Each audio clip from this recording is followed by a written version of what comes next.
Welcome to another edition of Nolf Bites here from Nolf, Chrysler, Dodge, Jeep, and Ram in Fairmont City. I'm Chris Rossetti. He's Ronnie Geist. He's Andy Byers. What's new here at Nolf, guys? Well, football game on Monday. Yeah, about an hour or so, maybe an hour and a half after we go on air here tonight, the football game. Yes, folks, we're recording this. Otherwise, Ronnie couldn't have been here. That's true. I mean, although, after his last performance, do they really need a defensive coordinator? Yeah, you could maybe make that argument. Well, I went to the Pee Wee Midget game this weekend, and I was up top just kind of helping those guys out a little bit. And I took a picture of the field, and I sent it to Blaine. I said, "Hey, I'm up here helping." He says, "Good luck." I said, "Don't worry, I still can't stop the power outside run, so we're in trouble regardless." Over the weekend, I was watching a college football game. I think it was Missouri had a 2nd and 59. And I texted Ronnie, and I'm like, "What's the play call here?" And he goes, "Bliss off tackle." He breaks it. So anyhow, we were getting into what's new here at Nolf, Chrysler, Dodge, Jeep, and Ram. What kind of specials you guys got going on? We got all kinds of stuff right now, up to 15% off on some of the different Jeeps that we have. Ram trucks, pretty good leases right now on the 25 half tons, over 3,000 in rebates, good residuals. So there's quite a few things. If you're looking for a good deal, come on down. What's the website address again for people? www.nolfchrislerdodge.com. There you go. NolfChryslerDodge.com, folks. Check out the inventory. Then come on down. See Ronnie, see Andy, see any of the guys down here. They'll all help you. They'll hook you up. They'll get you going. And you guys have a great body shop down here too. Great service in the service bay as well. Yeah, it's that time of year with the deer out running, so we'll be quiet about that. Little knock on wood here. Little knock on wood. I saw one last Monday. I think it might have been having that new waist disease that's going around. The poor deer, you could see its ribs, like as you're driving by it. You almost feel bad. Did you get out and help it? No. Nah, not my style. Do you hunt? No, I don't hunt actually. I grew up in the city, guys. We didn't hunt in the city. Yeah, but there's some big deer down in the city. Yeah, but that's why there's big deer in the city, because we don't hunt.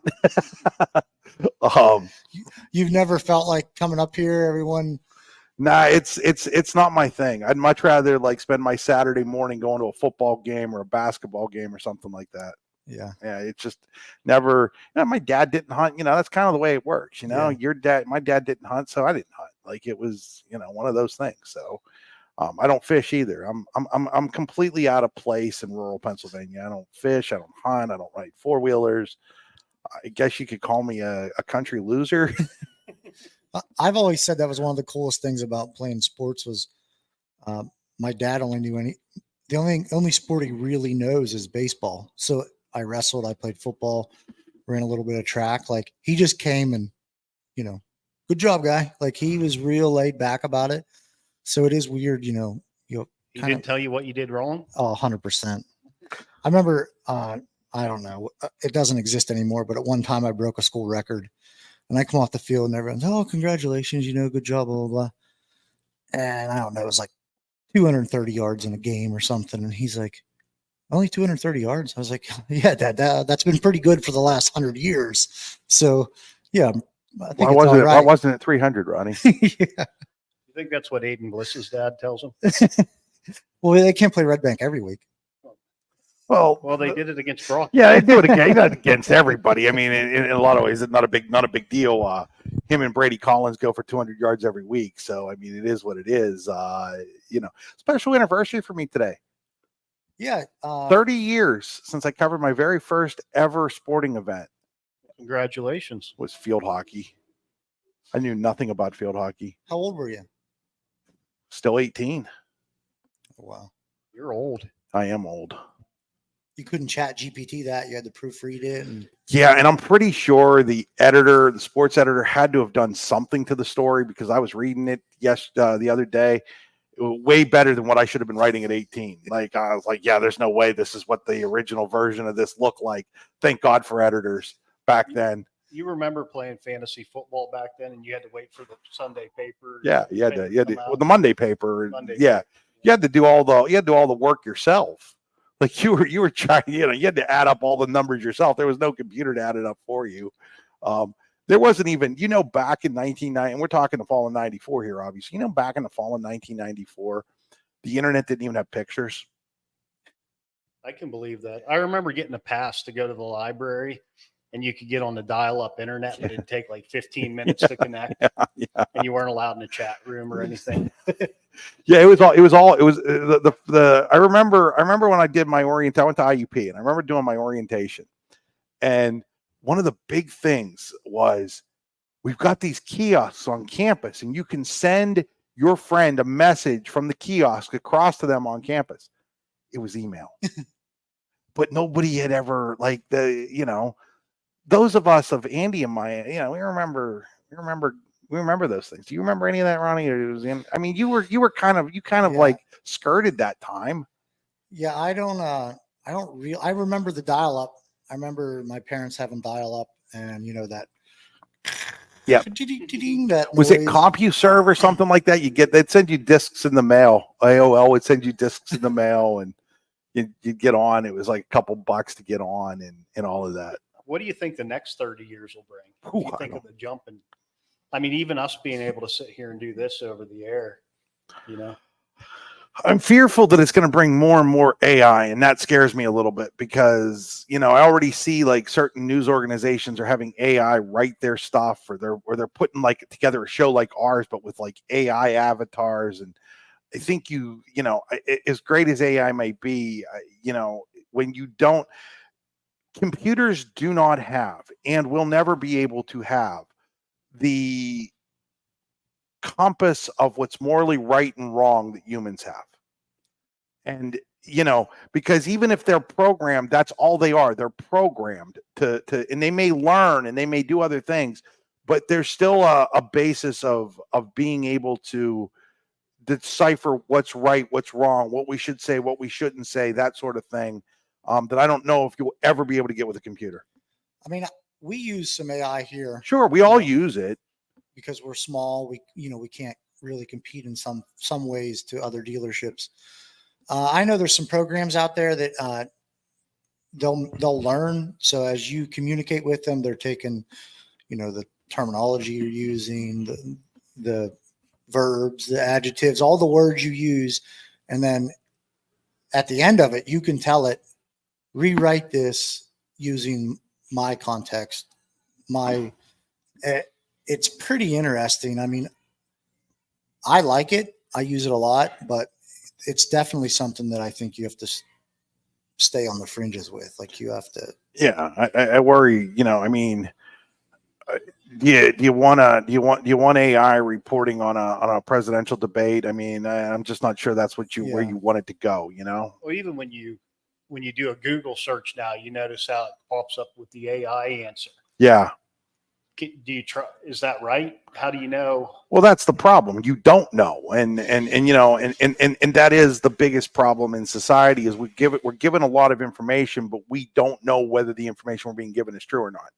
And and it's even worse when then you're getting computers because you don't know who's programmed the computer and all that stuff. But this isn't why people have tuned in here today, guys. Well, maybe AI could figure out how to schedule football. Yeah. And what Ronnie's alluding to is the number of games. 2 weeks ago we had situation because of weather. Last week we had the situation of why we have the football game tonight, where Ridgeway had a safety issue. And the problem, it's not that games have to be postponed. We understand that. Like nobody's saying, Ridgeway shouldn't have postponed the football game. They felt that they had a serious issue up there. And so postponing the football game is not the problem. The problem is there's no policy in place to determine when a game gets made up. And this goes across sports. It's baseball, it's softball, it's football, it's basketball. And I think that what we're finding is there needs to be a uniform policy so that everybody involved knows, hey, if our game on Friday night gets canceled, the very next possible play date is Saturday, and we're going to have to try to play that. And we've seen some situations where that's not happening. And, I know maybe it's because of referees in certain cases, but mostly it's because of other factors that are involved. And I guess we're at the point where something needs to be cleaned up.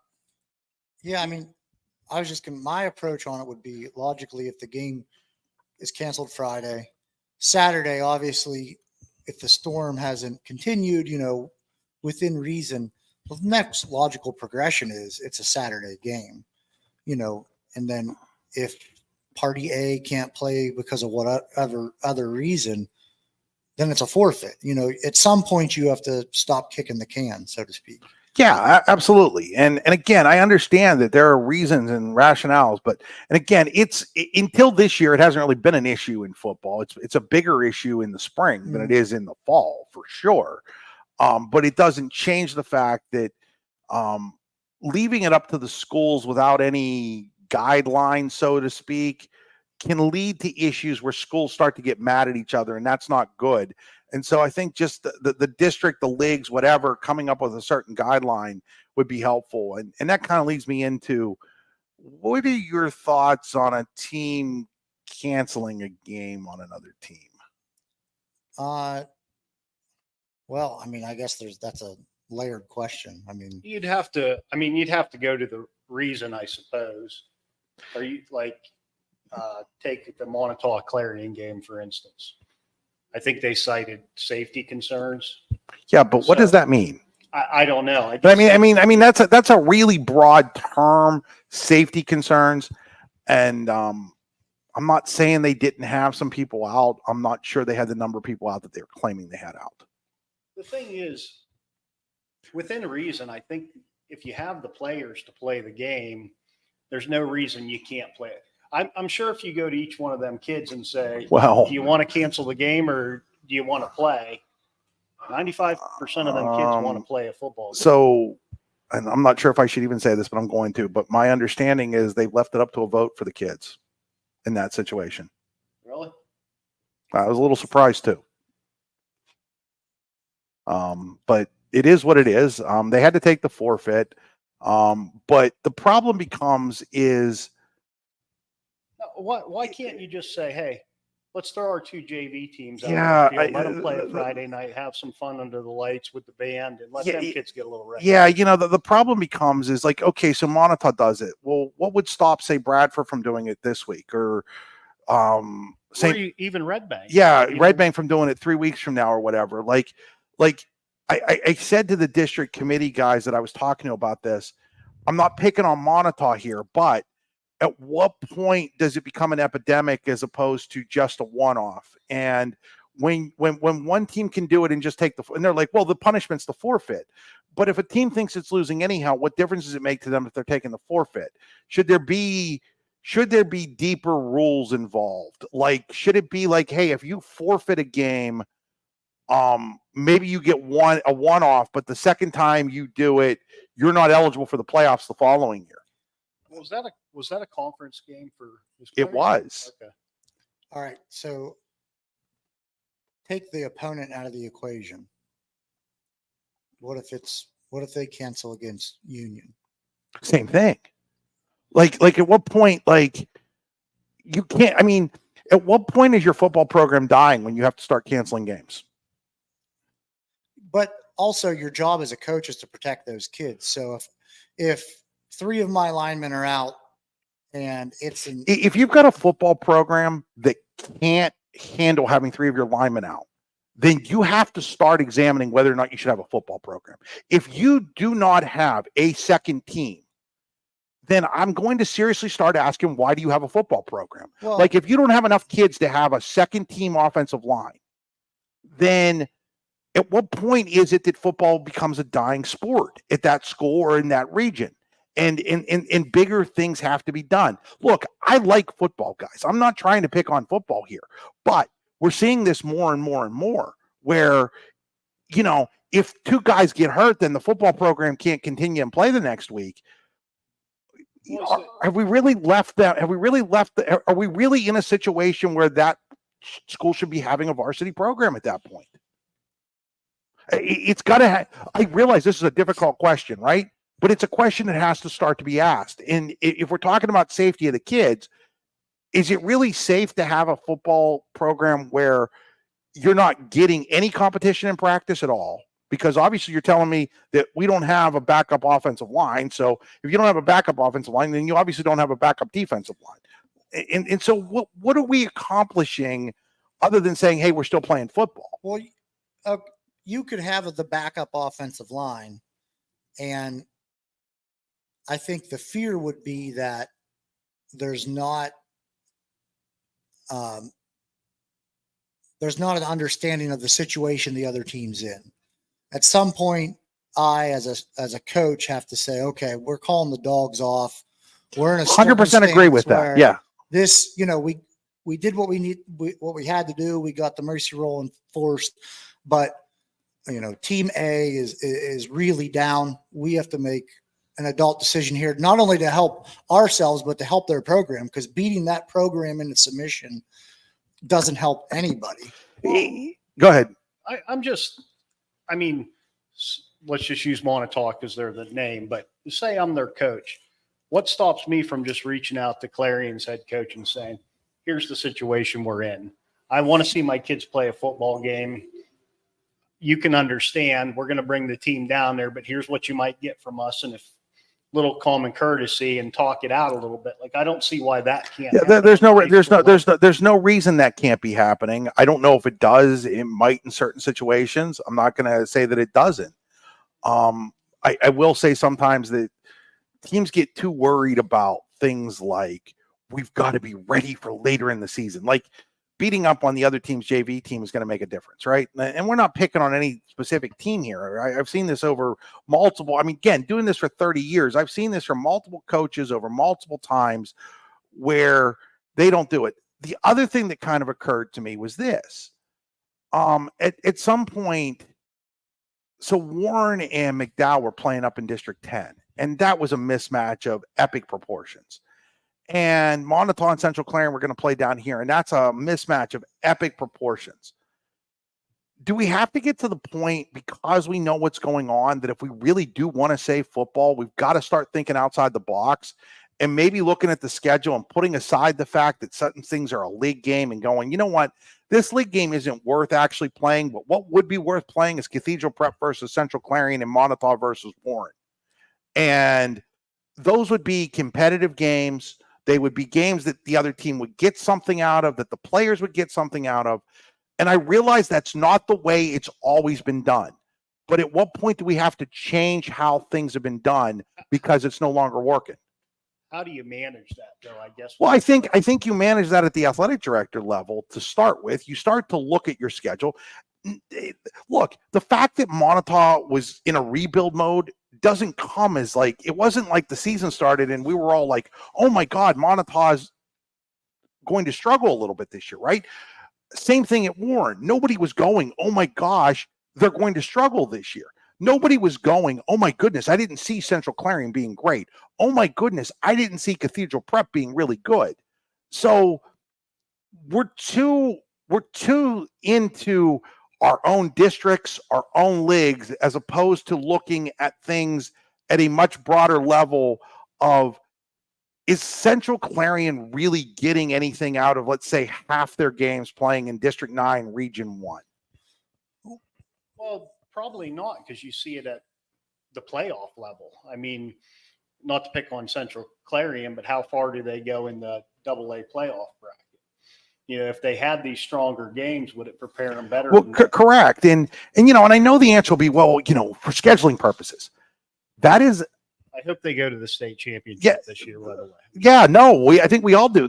But the scheduling purpose thing is really simply, it would take athletic directors too much time to figure it out. And I get it. A lot of them are part-time athletic directors. Okay. I understand all that.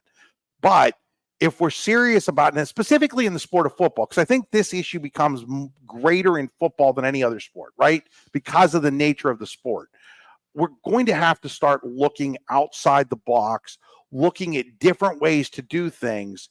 And I know that they've tried that a little bit with this D9 league. Thus the reason that Smethport moved back out of Region 2 into Region 3 this year. But I think it has to be at a more regionalized thing, because they're just, and I think it would benefit everybody involved. But again, I realize there's going to be people out there that saying you just can't do that. And hey, maybe they're right. I'm not saying I've got all the answers. I'm just trying to think outside the box a little bit about how do we start to save football, because the more games that I see canceled, the more I start to believe that football is a dying sport. And I don't want football to be a dying sport. I want to save football, but I'm not sure we can do it the way we're doing it right now. Well, the talent in our area is so, it's a wave. Even Clarion right now has such a great crew, but they're not correct. They're not. Yeah, logically, Chase forever. Ferguson graduates. Jimmy Kerr, those guys graduate. So there's a fall off. There's a fall off. I mean, look, you saw it with Smethport. You're seeing it a little bit at Red Bank. Again, not to the drastic extent, but is Red Bank, are you as talented as you were last year, Ronnie? You're not as talented as you were last year, and there's nothing wrong with saying that. Yeah. You're a small public school. It is impossible. It is absolutely 100% impossible for a public school to continue to put out the same amount of talent year in and year out. So you have to kind of look at it on a yearly thing. Look at what's going on at the junior high level. Look at what's going on at the JV level. I mean, Port Allegheny's really good right now, right? But they're not playing JV football. Does that concern anybody? It should concern people that they're not playing JV football. Does it concern people that a lot of junior high teams only have 15 kids on them? It should concern people that they're, because eventually it becomes a numbers game, does it not? It definitely does. I mean, I'm probably not in a position, to the idea of scheduling like I don't know, Clarion versus Farrell or Red Bank versus, I don't know, State College. Like the idea of reaching out there when you're a heavy hitter is a great idea, but a lot of those teams want 1-1. They want a home 1 year and a home. Yeah, but isn't that the problem? Again, that goes back to the way we've always thought. I want a 1-1. Well, okay, I'm good this year. I'm not going to be good next year. We can't have a 1-1. Maybe I go on the road. Maybe you go on the road. But if the object here is to make the kids better football players, to have more competitive football, then we've got to get away from the how many home games do I have? How many road games do I have?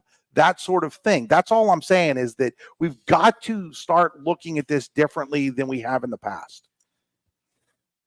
Yeah, there's a lot of, those bigger schools are doing that. They'll go out and chase down. They'll go to Ohio. They'll go to West Virginia, you see that in District 10 a lot. Cathedral Prep's doing that. McDowell's doing that. Erie's doing that. I think a lot of it's the mentality of the program and just being honest with yourself. If your goal is just to get into the district playoff and win a district playoff championship, then you're fine with that. But maybe if your goal is, hey, I want to make a run at states, what you have to do to challenge yourself to see the competition. And look, I get that it's harder to do that in football than it is in other sports. But again, we're going to, they're more worried about, well, do we go to 2 divisions in District 9? And if we go to 2 divisions in District 9, that sets our schedule. Well, maybe we shouldn't be worried about setting the schedule. And again, I know it's more work on the coaches, more work on the ADs to have to go out and find games. But maybe having, say, a league that has a conference that has Du Bois, Karn City, Central, Clarion, Brookville in it is better than having one that has like that then throws Port Allegany and Red Bank Valley with those teams. Well, that's how we are. Well, except what I'm saying is, instead of having one that's like we're playing that, that fills that. So the only downside, let's say, and I'm just throwing names. Let's say Keystone goes out. They know they're going to have a good squad for the next 3 years. They go out and they chase those big games. They want to play Karn City, Clarion, all the top dogs. Now, let's say they go into playoffs at 5-4, but they've played teams that are way better. Now take AC Valley Union. AC Valley Union goes out and says, we're single A. We're playing single A. Sorry about your luck.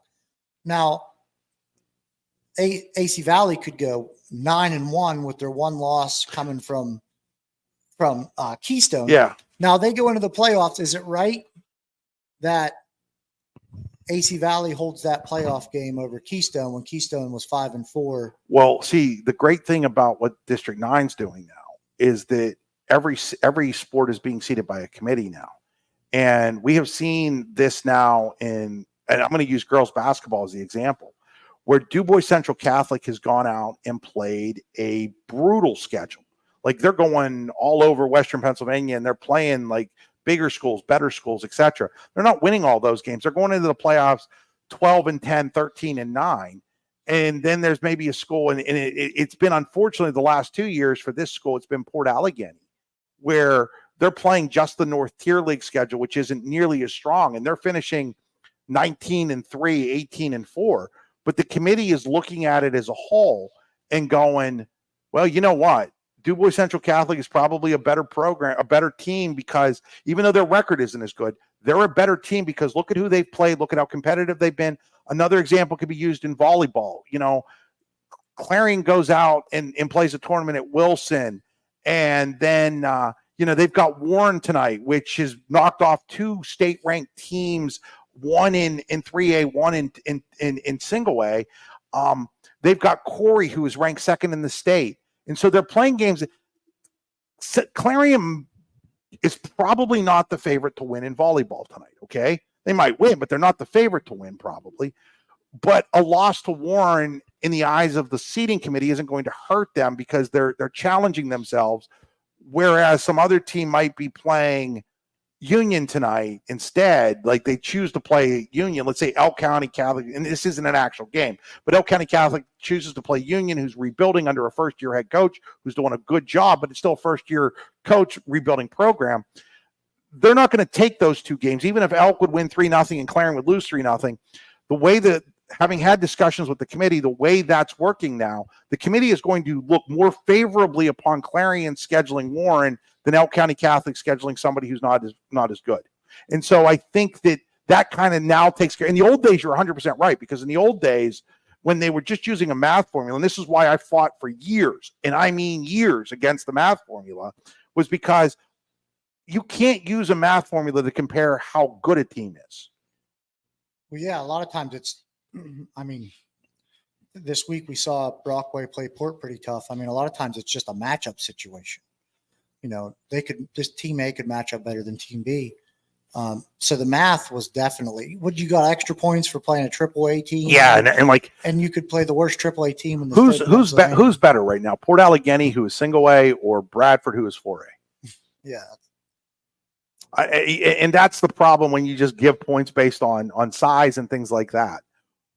So yeah, I mean, look, Ronnie, you were making some really good points. This isn't what I'm proposing is really difficult, and it may not even be possible. I'm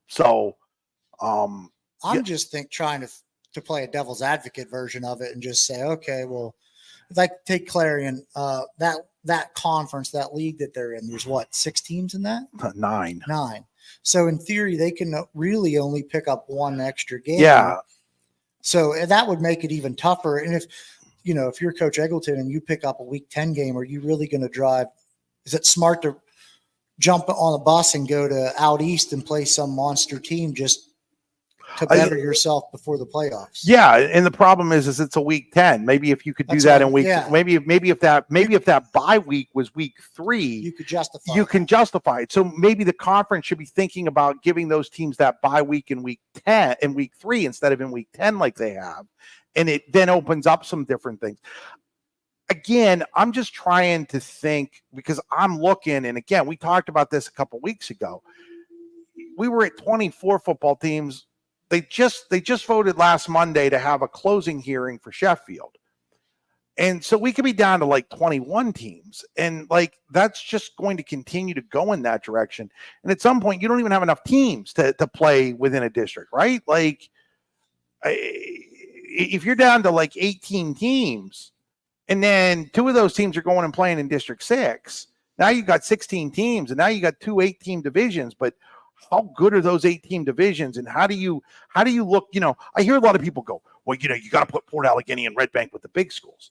Well, maybe you do right now, but Andy can talk to this. I mean, you've been involved in the youth football program long enough to know that sometimes that talent level fluctuates, and sometimes you have really good youth programs, and maybe right now you don't. I don't know what it looks like at Red Bank right now, but just saying that a team is good now doesn't mean they're going to be good 2 years from now.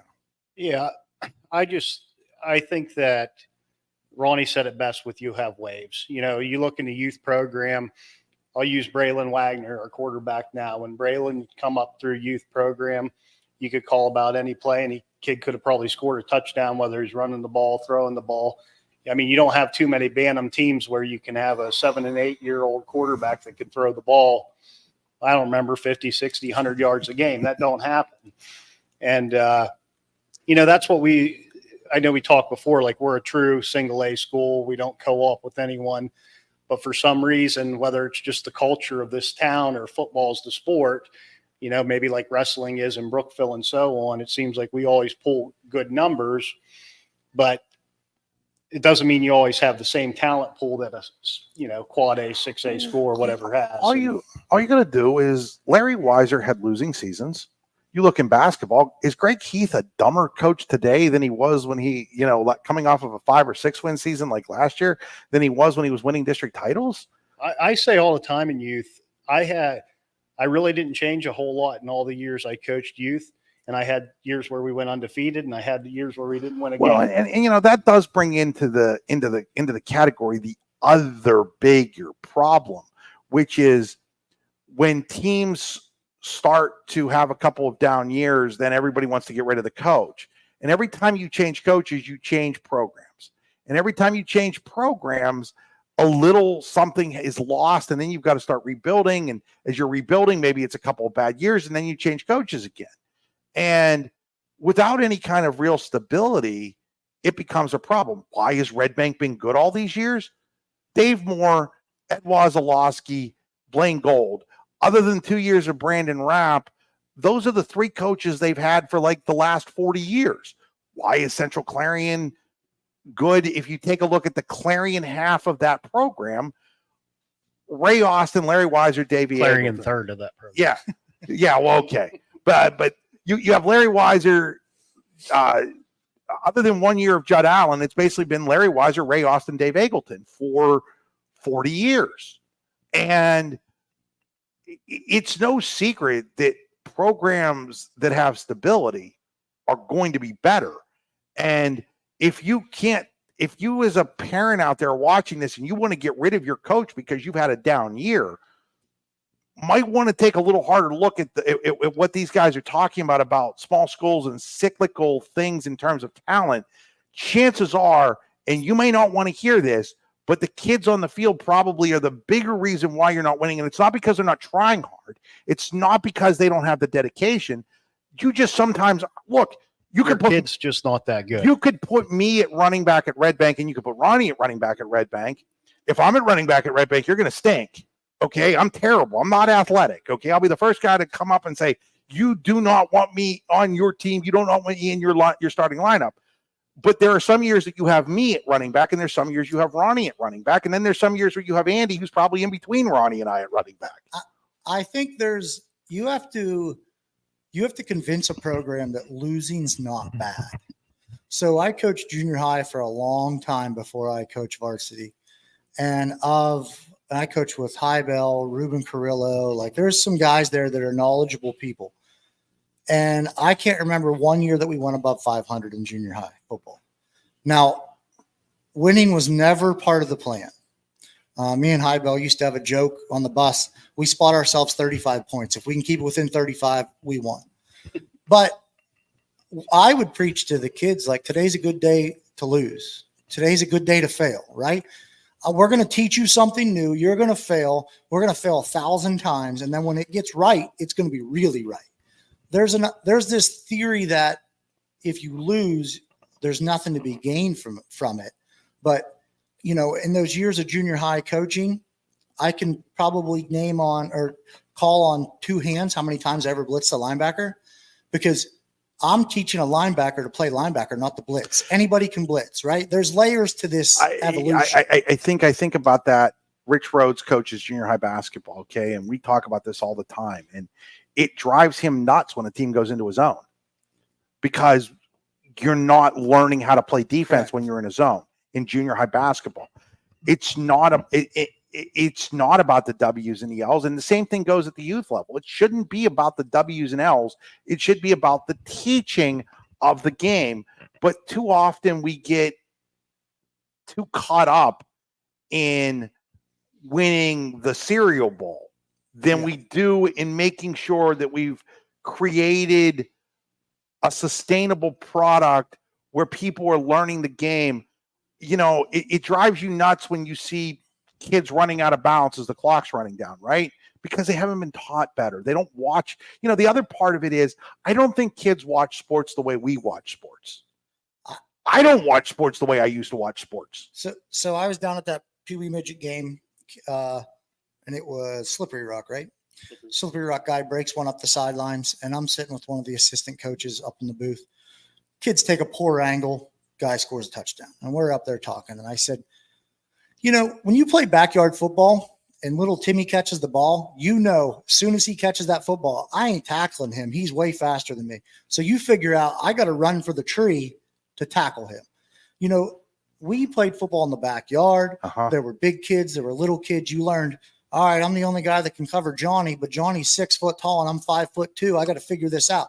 You learn things about yourself as a person, yourself as an athlete.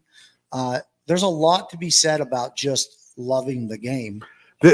Look, I became a sports fan at a really young age. And when I was growing up, until I was in 5th grade, we lived in a place where there were no other kids. I had a brother that was 3 years younger than me, but there were no other kids. And we would go out in the backyard and we would, you know, the garden was where shortstop should be, right? So there was a fence. My dad had his garden out there's a fence. Woodpow was right field.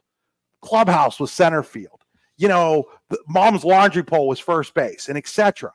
And we would go out there and we would simulate like we were playing a game with 9 people, even though it was just me and my brother, sometimes just me.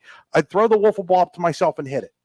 I would throw the ball off the house, a tennis ball off the house, and play games like that.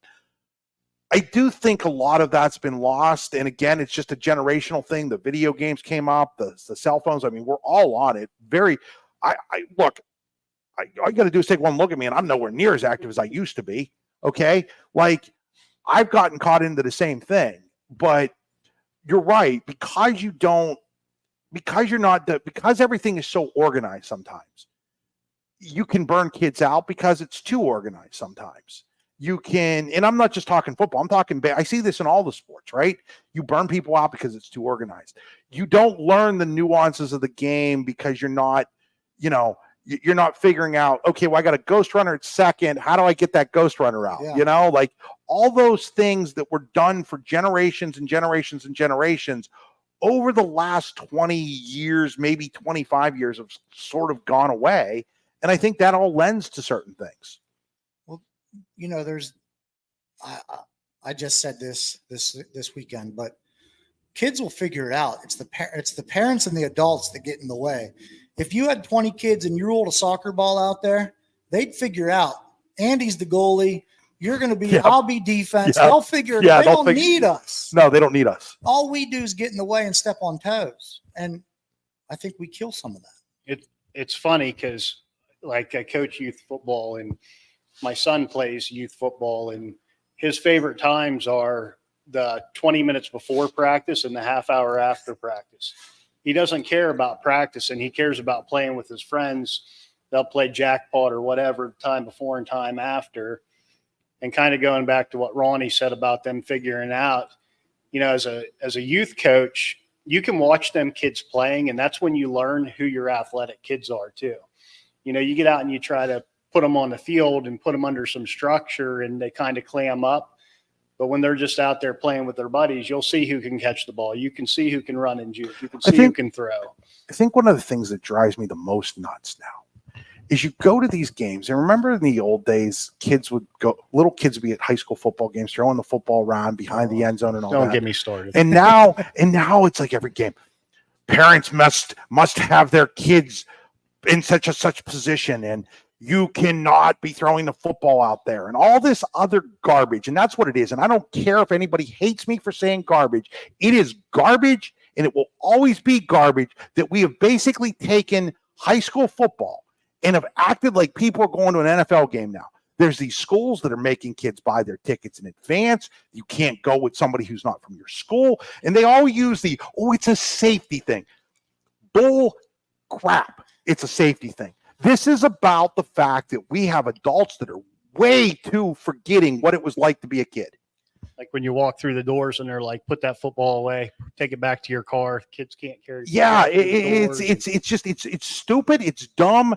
It's making things so sterile, and it's not any. We're losing a lot of what made things great there. You guys think the game? Yeah, you guys think I'm like this ultra liberal guy, but there's a lot of nuances with me. At the end of the day, and this is one that just drives me nuts.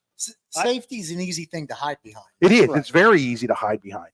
I went to Brockway, and Brockway always played Red Bank back in the day. It's always been a pretty big rivalry. But as a kid, the most fun thing to do was come down here and play football behind the bleachers, in between the crick and the bleachers.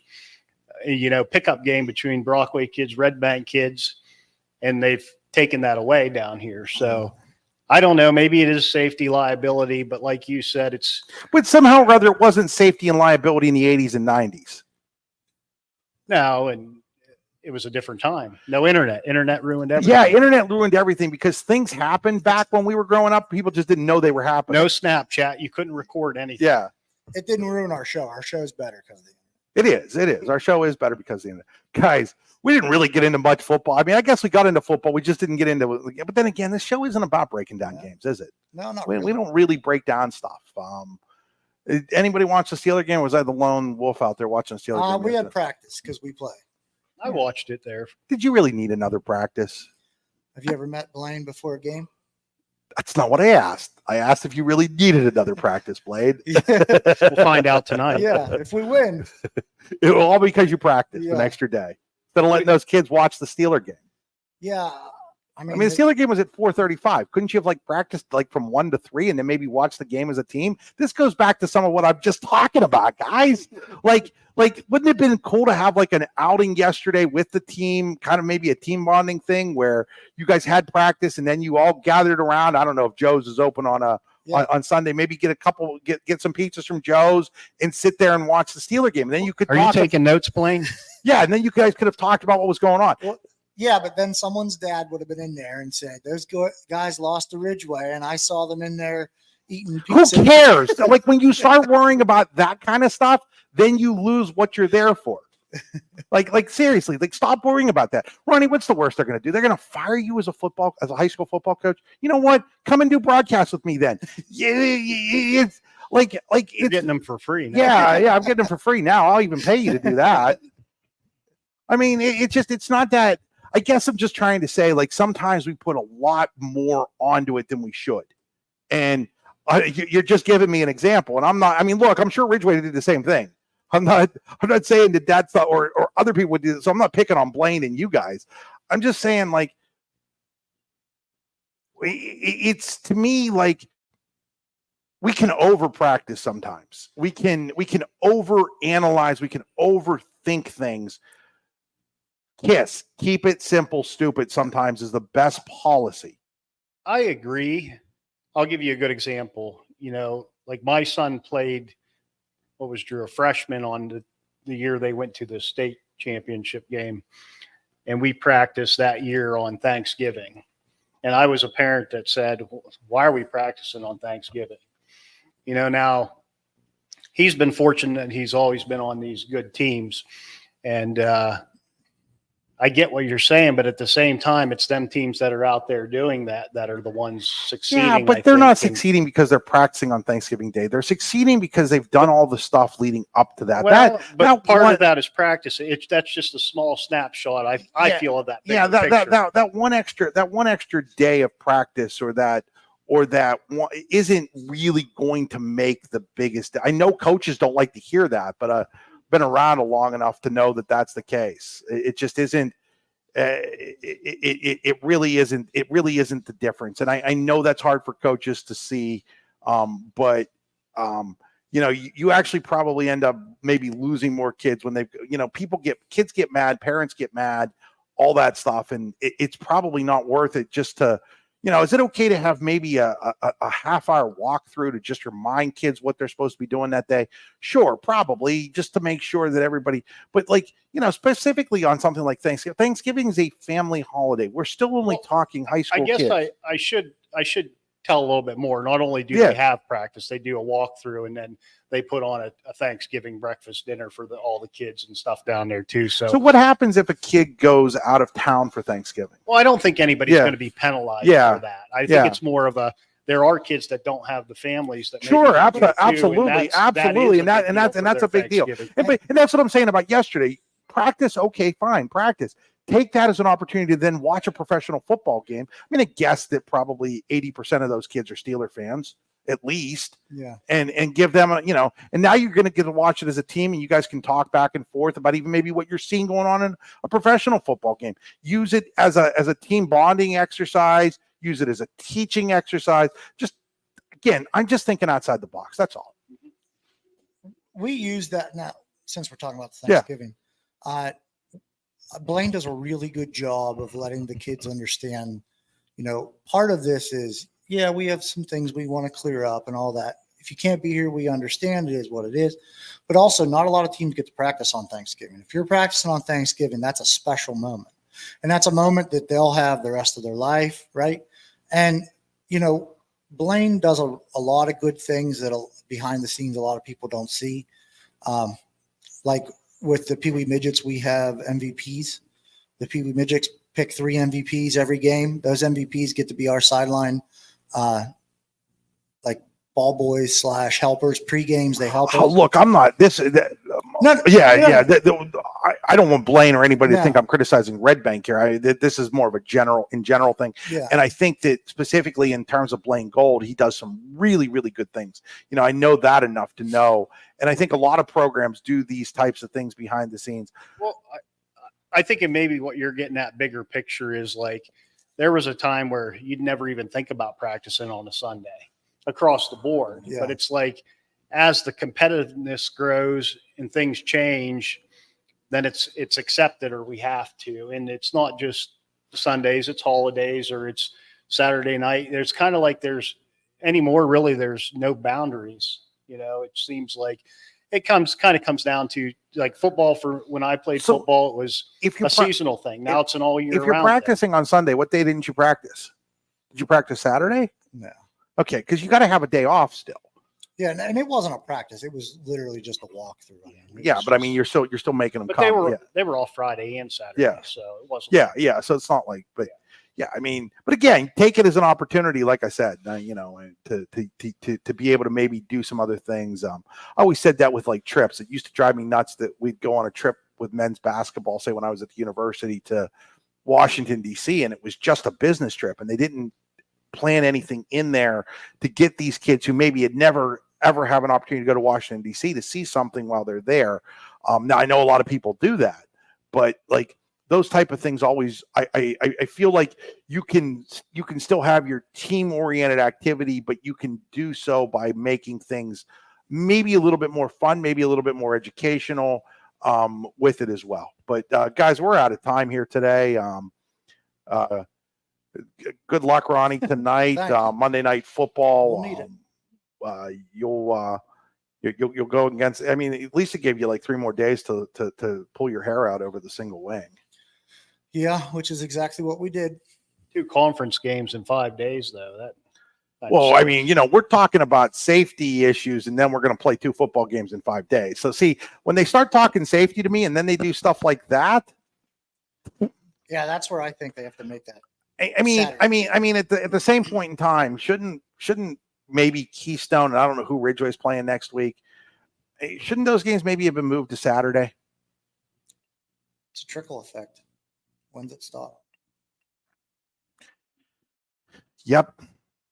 If we had the answers, we wouldn't be sitting here doing Nolf Bites, right? Yeah. Safety. We would be in. If you guys have the answers, go ahead and message in here to us sometime. Yeah, I'm going to guess that, I mean, people might have some different ideas out there. It'd be great to hear what some of those ideas are. So, well, folks, that'll do it for us here from Nolf Chrysler, Dodge, Jeep, and Ram in Fairmont City. Again, Andy, tell some people what's going on down here.